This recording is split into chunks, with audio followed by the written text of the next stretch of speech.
वजीर आला रेवंत रेड्डी ने कहा कि टीजीपीएससी अच्छे अंदाज में मुलाजिमतों की तकर्रुरी कर रहा है। दी जाने वाली नोटिफिकेशन के मुताबिक ही मुलाजिमतों पर भर्ती की जाती है।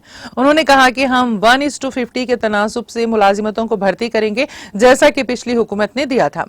लेकिन अब बाज अफराद की जानिब से 1:100 के तनासुब के लिहाज से कॉल करने का मुतालबा किया जा रहा है। हमें कॉल करने में कोई परेशानी नहीं है, लेकिन अदालतों में मुसीबत होगी। ग्रुप 1 का मामला फिर से शुरू होता है। दिए गए नोटिफिकेशन के तहत ही जायदादों पर भर्ती की जाएगी।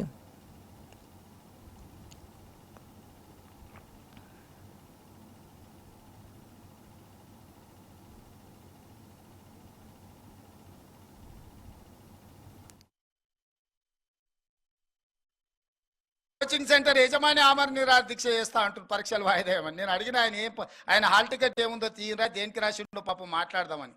లేదు సార్, ఆయన కోచింగ్ సెంటర్ ఉంది, ఆయనకు 2 నెలలు పోస్ట్ పోన్ చేస్తే డిఎస్సి 100 కోట్లు లాభం వస్తుందంట, 2 నెలలకు 100 కోట్ల ఆదాయాన్ని మీరు దెబ్బతీసిరాట అని ఒక్క ఆయన గురించే చెప్పారు.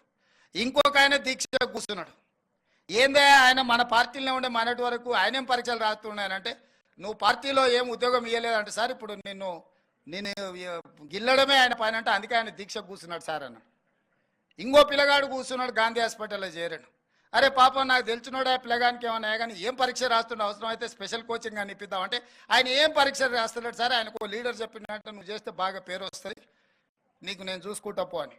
నిన్న మనం 3 దీక్ష చేస్తే 3 గురించి వివరాలు తెప్పించినాను.